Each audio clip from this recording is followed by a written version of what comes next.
William Foster voltou ao seu lar em Connecticut sem avisar, e, ao girar a chave na porta, sentiu o coração bater desenfreado. Há 18 meses, os corredores daquela mansão de 15 milhões de dólares eram um túmulo de silêncio. As filhas trigêmeas, Emma, Lily e Sophie, haviam-se calado desde o dia em que perderam a mãe, Catherine, num trágico acidente na FDR Drive. Nenhum sorriso, nenhuma palavra, nenhum vestígio de alegria. Aos 41 anos, William já tinha erguido o império imobiliário do zero. Propriedades em Manhattan, empreendimentos no Brooklyn, projetos até no exterior, tudo se tornava ouro ao seu toque. Mas o dorso brilhante de sua carreira não podia fundir a dor que invadiu seu lar depois do acidente. Médicos, terapeutas, especialistas, ele esbanjou fortunas, remédios e técnicas, tentando arrancar suas filhas daquele mutismo. Sem sucesso. Afogado em culpa, William refugiou-se no trabalho, viajou sem parar, mergulhou em reuniões de 16 horas. Era mais fácil do que encarar, todas as noites, aqueles 3 olhos vazios esperando algo que já não havia. Foi então que Nancy, a discreta governanta, sugeriu uma ajuda extra. Contrata alguém jovem, que entenda de crianças. 3 semanas depois, chegou Diana Washington, 28 anos, do Bronx. Estudante de pedagogia, sustentava a casa sozinha desde a morte de sua irmã, criando o sobrinho adolescente com dedicação. William mal anotou, tinha um voo marcado para Londres naquela manhã. Mas, ao ouvir risos e cantorias, tudo parou. Seguindo o som, ele encontrou a cena no centro da cozinha, Diana sentada no chão, as 3 meninas enfileiradas ao redor dela, cada uma com um avental colorido. Emma penteava cuidadosamente o cabelo de Diana, Lily rabiscava no papel preso à parede, e Sophie, pequena e frágil, cantava com voz clara. You are my sunshine, my only sunshine. As notas ecoavam como um renascimento. Por 3 segundos, William quase desabou de tanta alegria. Suas filhas não estavam mais mortas de dentro para fora, estavam vivas, de novo. Mas, num estalo, a raiva borbulhou em sua garganta. Que diabos está acontecendo aqui? O silêncio o atingiu como um golpe. Diana ergueu-se num instante, o rosto pálido de medo. As meninas encolheram-se, seus rostos murchando como flores sem sol. Sr. Foster, eu posso explicar, Diana começou, firmando o olhar. Você foi contratada para limpar a casa, não para inventar brincadeiras, estalou ele, apontando para as tintas no chão e o desenho preso à parede. E porque minhas filhas estão sentadas no piso como se fosse uma festa. Diana respirou fundo, pronta para revelar o segredo que estava transformando aquela casa num lugar vivo outra vez. Parte 2 de 10. Ele estava prestes a dizer algo a respeito do jeito que as coisas funcionavam de onde ela veio. No entanto, mesmo tomado pela fúria, percebeu como isso soaria na verdade. Em vez disso, apontou para o caos criativo que o cercava. Você está demitida. Pegue suas coisas e saia da minha casa agora. Diana olhou para as meninas, que a observavam com os olhos grandes e cheios de lágrimas. Então, inclinou-se, beijou cada uma delas na testa e sussurrou: lembrem-se do que eu disse sobre serem corajosas. Ao sair da cozinha com a cabeça erguida, as garotas a seguiram até a porta. William as viu acenar para ela em silêncio, e quando se voltaram para encará-lo, algo em seus olhos fez seu sangue gelar. Não era tristeza. Era decepção. Em vez de falarem com o pai mais uma vez, uniram as mãos e subiram as escadas de volta para o silêncio que ele conhecia tão bem. Pela primeira vez, desde Catherine, William se perguntou se acabara de cometer o maior erro de sua vida. Mas havia algo na forma como Diana o olhara, uma calma quase perturbadora que o fazia suspeitar que essa história estava longe de acabar. Se você se perguntou como um momento de raiva pode destruir anos de progresso, inscreva-se no canal, porque essa história de orgulho e consequências mostrará que algumas decisões reverberam muito além do que imaginamos. 3 dias depois, a casa retornou ao silêncio mortal que William conhecia tão bem. As meninas não desciam mais para o café da manhã.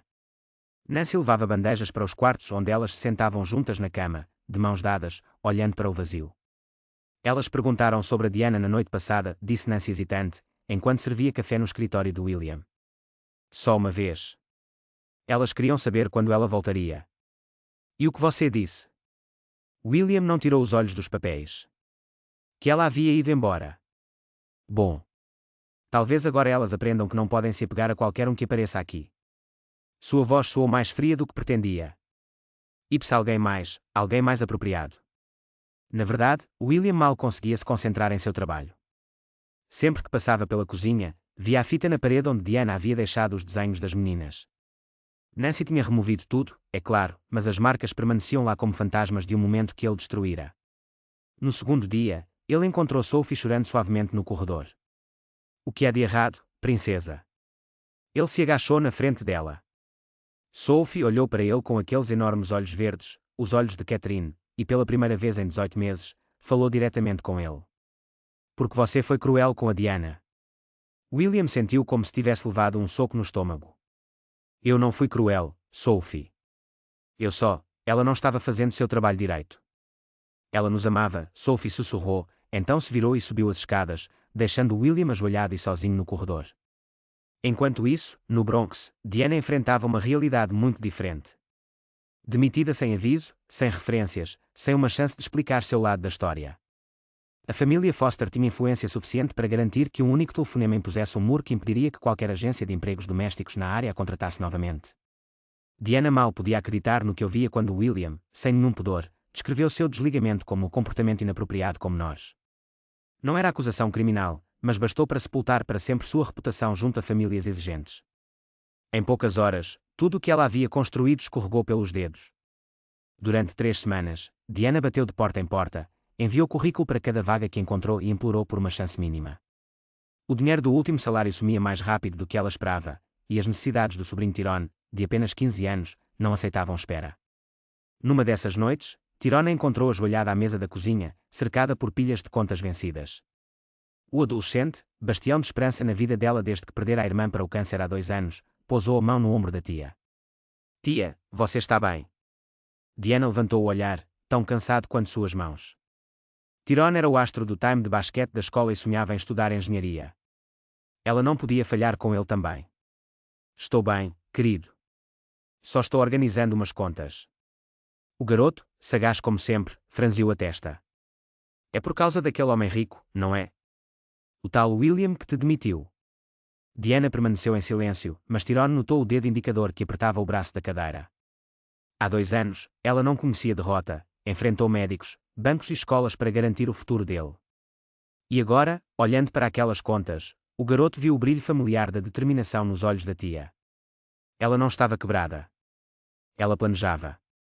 O que William não sabia era que, no dia da demissão, Diana tinha deixado o escritório com um segredo guardado discretamente na câmara do celular, algumas páginas de um documento que viu, por descuido dele, sobre a mesa. Eram contratos de imóveis, números de contas, detalhes que pareciam irrelevantes, até começarem a fazer sentido para quem cresceu no Bronx e aprendeu, na marra, a desconfiar de cifras que não fecham. 3 semanas depois, Diana aceitou o único trabalho que apareceu, limpadora noturna em um escritório de contabilidade no centro de Manhattan. Não era o emprego dos sonhos, mas pagava as contas. E, melhor ainda, lhe dava acesso a computadores online durante as madrugadas, horas em que todo o prédio ficava vazio. Numa dessas noites silenciosas, Diana resolveu analisar as fotografias que havia salvado. O que descobriu mudou tudo. Aqueles não eram meros contratos de compra e venda. Eram peças de um elaborado esquema de lavagem de dinheiro, girando em torno de imóveis fantasmas espalhados por Manhattan. O Império Foster, comandado por William, estava erguido sobre alicerces podres. Com cuidado, Diana começou a imprimir discretamente relatórios financeiros, registros públicos e conexões que desenhavam um padrão claro de fraude fiscal e lavagem de dinheiro. Ela não era contadora, mas tinha nas veias o instinto de quem aprendeu a ler entre as linhas dos orçamentos e das planilhas. Nas 4 semanas seguintes, a rotina ficou dividida em 3 turnos. De dia, enviava currículos e cuidava de Tyrone. À noite, limpava escritórios enquanto baixava documentos cruciais. Nos fins de semana, mergulhava na biblioteca pública, usando computadores gratuitos para rastrear cada transação suspeita. Não era vingança, ao menos, não no começo. Era apenas justiça. E Diana, obstinada como sempre, sabia que o próximo lance seria decisivo. Diana movia-se por um propósito maior. 3 pequenas meninas mereciam algo melhor do que um pai que as via como acessórios descartáveis, e pessoas como William Foster precisavam aprender que destruir vidas traz consequências.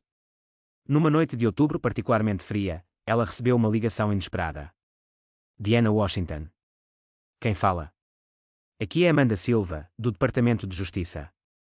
Precisamos conversar sobre algumas irregularidades que notamos nos negócios da família Foster. Sabemos que você trabalhou na casa deles recentemente. Diana apertou o telefone como se quisesse proteger toda a verdade que carregava. Como conseguiram o meu número? Uma fonte anônima disse que você pode ter informações relevantes sobre possível sonegação fiscal e lavagem de dinheiro.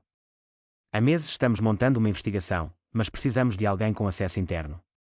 Ela lançou um olhar para a pilha de documentos impressos sobre a mesa, relatórios bancários, fotos de transações suspeitas, extratos que se contradiziam. Sem dormir direito há semanas, planejando um golpe que nem Foster veria chegar, Diana respondeu: quando quer nos encontrar? Amanhã, se possível. Está marcado. Do outro lado, Amanda alertou: entenda que, se confirmadas, essas informações desencadearão uma investigação federal, com prisões e bloqueio de bens. Diana pensou nas 3 meninas que criaram laços de confiança com ela, e viram tudo desabar quando o pai escolheu o orgulho em vez do amor. Compreendo perfeitamente. Até amanhã. Enquanto isso, dentro da mansão de 15 milhões de dólares, William jantava sozinho, cercado pelo eco do silêncio das filhas que, mais uma vez, se fechavam em seu mundo. Do lado de fora, Diana, em seu pequeno apartamento, organizava cada papel, cada foto, cada prova que reunira. Ainda não sabia que, em 2 semanas, aqueles arquivos fariam o Império Foster ruir por completo, nem que ele perderia a fortuna e a guarda das próprias filhas. Muito menos que, em breve, as 3 meninas descobririam que a mulher humilhada e demitida seria sua nova guardiã legal. Mas havia algo na forma calma como ela dobrava cada documento, um brilho resoluto no olhar que denunciava, desde o primeiro berro de Foster, na cozinha luxuosa, ela já sabia exatamente o que estava fazendo. Na manhã seguinte, Diana chegou 15 minutos antes ao café discreto no centro de Manhattan. Escolheu uma mesa no fundo, revisou mentalmente cada detalhe que nutriria o caso. Então uma mulher de cabelos loiros e blazer escuro surgiu, carregando uma pasta preta. Dona Washington. Amanda Silva, promotora federal, anunciou-se ela, sentando-se com firmeza. Antes de qualquer introdução, Amanda avisou: isso que vamos discutir é extremamente grave. Estamos na trilha de um esquema de lavagem de dinheiro que pode envolver centenas de milhões. Diana assentiu, segura. Entendo. E assim começava a reta final de um plano que mudaria para sempre a vida de William Foster e, sobretudo, a de 3 pequenas meninas destinadas a reescrever seu futuro.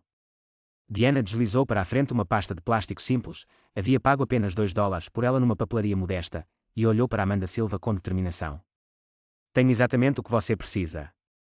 Nas 2 horas seguintes, Diana desfiou cada ponto que comprovava a teia de fraudes do William Foster. Contratos, extratos bancários, transações suspeitas, contradições gritantes nas planilhas financeiras, nada escapou de seu meticuloso exame.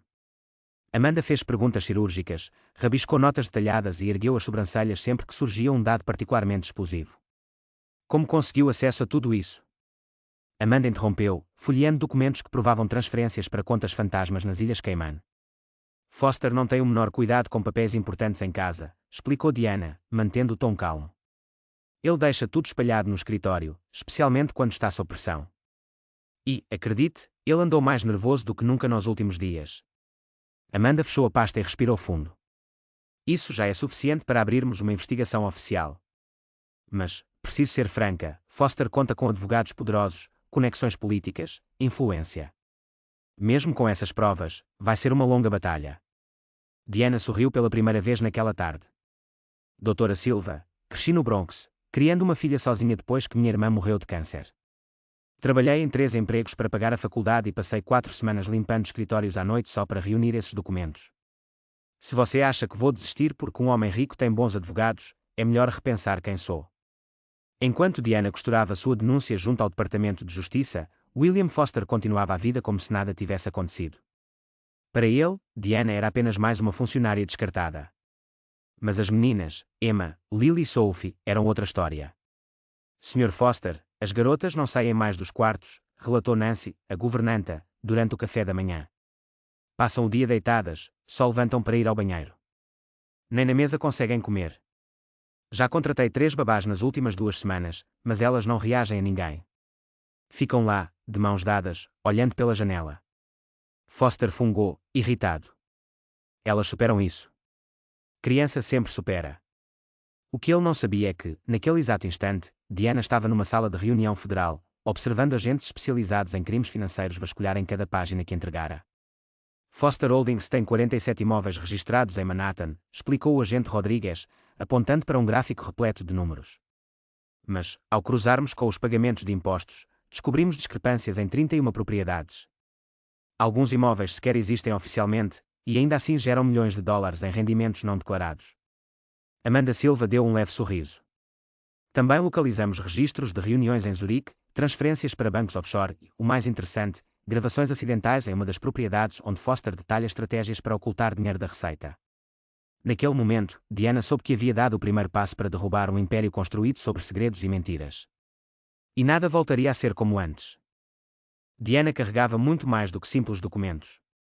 Durante as semanas em que trabalhou na mansão Foster, ela percebeu que William costumava atender ligações de trabalho no alto-falante, acreditando estar totalmente sozinho. Discreta, aproveitou cada oportunidade para gravar secretamente esses telefonemas no celular. Conversas em que ele detalhava, sem constrangimento, esquemas ilegais de evasão fiscal. Diana, você entende que, com essas provas, William Foster pode pegar de 15 a 20 anos de prisão federal, além de perder todos os seus bens? Perguntou Amanda, a advogada que a auxiliava. E as meninas? Soltou Diana pela primeira vez com real emoção. O que vai acontecer com Emma, Lily e Sophie? Se o pai for condenado e elas não tiverem parentes próximos para cuidar delas? Amanda folheou suas anotações.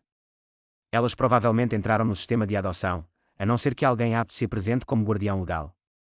Diana fez um aceno lento, já esperando aquela resposta. Ela havia ensaiado cada detalhe daquela jornada desde o dia em que William a repreendeu na cozinha, descarregando toda a sua arrogância. 2 semanas depois, enquanto o magnata finalizava mais um contrato milionário em seu gabinete, alheio à teia federal que se fechava ao seu redor, Diana estava em um outro escritório. Um lugar muito diferente. Sra. Washington, seu histórico foi cuidadosamente verificado, iniciou a Sra. Patterson, do Serviço de Proteção à Criança. Sua formação em pedagogia, a experiência com crianças traumatizadas, sua estabilidade financeira. Tudo indica que você seria uma guarda legal exemplar. Obrigada, respondeu Diana, com um fio de esperança. Ainda há tempo até isso se tornar necessário, não é? A Sra. Patterson sorriu com pesar. Pouquíssimo, receio. Nossas fontes dizem que tudo começará a se desenrolar já na próxima semana. Saindo dali, Diana percorreu as ruas de Manhattan, olhando para os arranha-céus de vidro e aço que William Foster erguera com dinheiro sujo. Em apenas 14 dias, aquele império inteiro iria ruir, os Foster Towers, os luxuosos apartamentos residenciais, os escritórios comerciais, tudo confiscado pelo governo federal. E, naquele turbilhão, 3 meninas que perderam a mãe em um acidente não teriam de perder também a única pessoa capaz de fazê-las sorrir de novo. Ela parou diante de uma das torres Foster, um prédio reluzente de 40 andares ostentando o nome da família em letras douradas na fachada. Tirou o celular do bolso e digitou uma mensagem sucinta, pronta para a próxima fase. As crianças estão seguras. Em poucos segundos, veio a resposta de Amanda Silva, mandados federais prontos. Operação começa segunda-feira, 6 horas. Justiça servida. Guardando o aparelho, Diana viu um homem sair de uma limusine preta em frente ao edifício, trajando um terno caro. William Foster voltava de mais uma reunião de negócios, confiante de que seu mundo de privilégios era intocável. Passou por ela sem sequer notar sua presença. Afinal, para tipos como ele, mulheres como Diana eram invisíveis, apenas pessoas comuns na multidão, demasiado insignificantes para merecer qualquer atenção. Era justamente essa arrogância cega que tornaria sua queda ainda mais espetacular. Diana, observando cada passo de William Foster, sabia que havia algo quase poético no fato de que ele próprio usaria sua vaidade como instrumento de destruição. Na manhã de segunda-feira, quando as algemas se fechassem em seus pulsos diante das câmaras de TV, Foster finalmente entenderia o erro gravíssimo que cometera ao subestimar a mulher invisível que havia demitido por proteger suas filhas. Segunda-feira, 6 horas da manhã. Na mansão silenciosa, enquanto suas filhas dormiam após mais uma noite agitada, Foster seguia o ritual de sempre: café preto fumegante, jornal financeiro aberto na página de bolsas de valores e a checagem dos mercados asiáticos em 3 monitores alinhados em seu escritório particular. Tudo parecia perfeitamente sob controle, até que a tranquilidade foi quebrada pelos carros pretos que entraram na alameda circular. Ele franziu a testa, intrigado. Não esperava visita, e sabia que Nancy jamais admitiria estranhos sem um aviso prévio. Logo depois, um golpe forte na porta soou, insistentemente, oficial demais para ser ignorado. William Foster, FBI. Temos um mandado de prisão. Em segundos, o mundo meticulosamente construído por ele começou a desabar. 20 agentes federais adentraram a casa, alguns apontando armas, outros carregando caixas para a apreensão de provas. Do lado de fora, 3 emissoras de TV já posicionavam suas câmaras para transmitir tudo ao vivo. Você está preso por evasão fiscal, lavagem de dinheiro e fraude bancária, anunciou a agente Silver, exibindo o distintivo com firmeza. Tudo o que disser poderá ser usado contra você. Isso é um engano, gritou Foster, tentando resistir enquanto as algemas se fechavam em seus pulsos. Tenho advogados. Vocês não podem simplesmente. Antes que concluísse, uma voz firme o interrompeu. Na realidade, podemos sim. Amanda Silva surgiu com uma pasta volumosa em mãos. Aqui está a prova do seu esquema de lavagem envolvendo 47 propriedades, transferências ilegais para contas offshore e gravações de conversas onde o senhor discute, sem rodeios, táticas para sonegar impostos. Foster empalideceu. Conversas particulares, sussurradas em seu escritório, jamais deveriam ter saído dali. Amanda abriu a pasta e exibiu as transcrições. O importante é que o dinheiro nunca apareça nos registros americanos. Zurique cuida disso com discrição. Aquelas palavras, 3 semanas antes, em uma ligação ao seu contador suíço, agora o incriminavam claramente. Reconhece essa frase, Sr. Foster? Ela perguntou, com olhar frio. Foi então que ele a enxergou no corredor, Diana. Vestia um blazer escuro e carregava uma maleta oficial do Departamento de Justiça. Não era mais a humilde funcionária que varria o chão de sua casa, mas a figura imponente de quem finalmente presenciava a justiça se cumprir. O coração de Foster afundou. Você, ele murmurou, a voz soando irreconhecível. Trabalha para o FBI. Diana esboçou o primeiro sorriso desde que o conhecera. Não havia crueldade naquele gesto, apenas a paz tranquila de quem viu seu plano dar certo. Não, Sr. Foster. Hoje, o dever cumprido fala mais alto. O grande hall da mansão ficou em absoluto silêncio quando Amanda Silva ergueu a voz, fria e decidida. Eu trabalho para o Departamento de Justiça desde o dia em que você me demitiu, por amar suas filhas mais do que você jamais foi capaz. Aos poucos, ela começou a desenrolar seu argumento. Diana Washington, durante semanas empregada em sua casa, havia documentado cada passo de seus crimes financeiros. Fotografias dos papéis espalhados pelos escritórios, gravações de conversas em que você falava livremente sobre esquemas ilegais, atas de reuniões que provavam seu envolvimento direto em fraudes multimilionárias. William Foster sentiu as pernas fraquejarem. Você não pode usar isso como prova, gaguejou ele. Foi então que Diana, até então silenciosa, falou com a voz suave e implacável de quem sabe seus direitos. Sr. Foster, fui contratada formalmente por você, com acesso total à residência. Tudo o que ocultei foi feito em áreas comuns, onde o senhor livremente discutia seus esquemas. Naquele instante, William percebeu sua própria arrogância, falara de negócios ilícitos diante de uma funcionária como se ela fosse invisível, deixara documentos sigilosos ao alcance de suas mãos e atendia ligações comprometedoras não se importando com quem estivesse na sala. Amanda ergueu a voz para que os microfones externos também captassem. Sr. Foster, o senhor está formalmente acusado de 23 crimes federais. Suas contas bancárias estão congeladas, seus bens serão apreendidos e o senhor será processado por um esquema de evasão fiscal no valor de 340 milhões de dólares. As pernas de William cederam de vez. Um agente o segurou pelo braço antes que caísse ao chão. Tudo o que ele construíra em 20 anos, as torres Foster, os complexos residenciais, as contas na Suíça, sua reputação, desmoronava numa manhã. E minhas filhas, murmurou ele, a voz trêmula, enquanto as algemas apertavam seus pulsos. Diana avançou, o semblante suavizando. Emma, Lily e Sophie estarão seguras. O Serviço de Proteção à Criança já aprovou minha tutela provisória. Elas não entraram no sistema de adoção. William arregalou os olhos, incrédulo. Você planejou tudo isso? Diana o corrigiu, desde que o senhor me expulsou por amá-las mais do que você podia, soube que um homem capaz de destruir a felicidade das próprias filhas por puro orgulho seria capaz de tudo. Investiguei e descobri exatamente quem o senhor realmente é. Enquanto os agentes conduziam William até a porta, as câmaras registravam cada segundo, o bilionário em pijamas de seda, algemado, sendo colocado no carro federal, sua fortuna confiscada ao vivo. Do lado de fora, Diana permaneceu em silêncio. Ao seu lado, Nancy segurava uma pasta com os documentos de tutela provisória já assinados por um juiz federal. As meninas estão acordando, Nancy sussurrou. Como vamos explicar isso a elas? Diana permaneceu em silêncio diante da imensa mansão que, em poucas horas, seria oficialmente expropriada pelo governo. Ali, entre paredes que antes serviam aos caprichos de um bilionário, ela contaria a verdade às 3 meninas. Seu pai cometera erros gravíssimos e, agora, elas teriam alguém para cuidar delas do jeito que mereciam. No banco traseiro do carro federal, William finalmente compreendeu o que acontecera. Não fora arruinado por rivais de negócios nem por fiscais aleatórios, fora derrubado pela própria mulher que ele humilhara ao proteger as filhas. A quem julgara fraca e inofensiva, ela passara semanas reunindo provas de crimes que ele vinha cometendo há anos.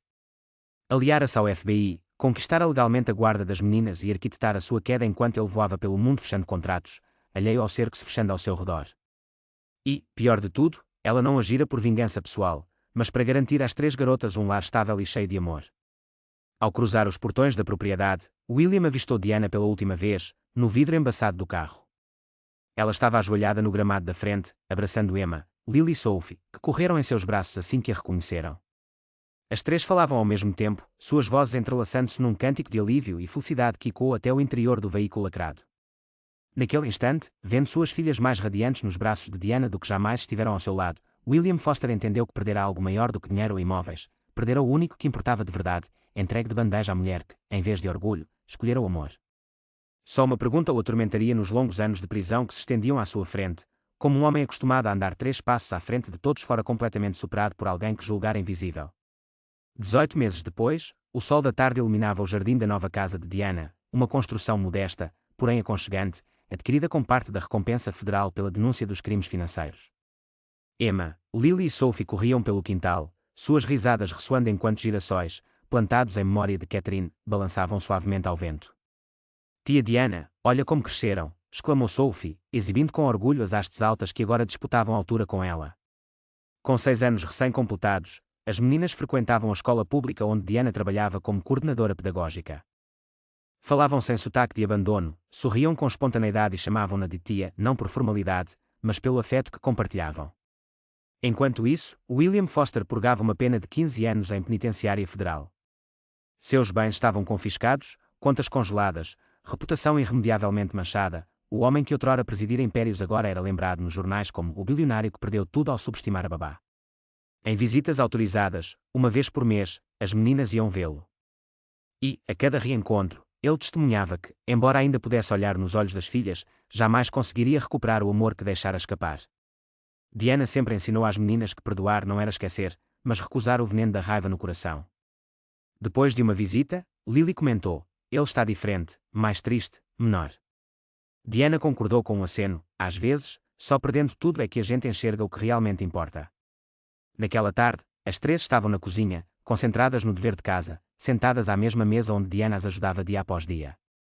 E ela, observando suas filhas, relembrou cada passo daquela estrada que as conduziu até ali. William tentara humilhá-la por amar aquelas meninas. Em vez de buscar vingança, ela as protegeu e ergueu para elas o lar estável que sempre mereceram, não movida pelo desejo de revanche, mas pelo puro amor. A verdadeira justiça não foi destruir William Foster, mas provar que 3 garotas marcadas pelo trauma podem florescer quando acolhidas por alguém que compreende que a presença vale mais do que qualquer fortuna. Alguns constroem impérios, murmurou Diana, com os olhos fixos nas crianças que agora chamava de suas. Outros constroem famílias, e, no fim, só uma dessas coisas realmente importa. Enquanto o sol se punha, tingindo de ouro a pequena casa repleta de risos, um sorriso suave iluminou o rosto de Diana. A revanche mais poderosa contra quem escolhe o orgulho em vez do amor não é destruir, mas erguer algo mais belo do que poderiam jamais imaginar. Se esta história tocou seu coração, inscreva-se no canal para mais narrativas que provam que o amor sempre triunfa sobre o dinheiro e que a verdadeira riqueza se mede em abraços, não em cifras.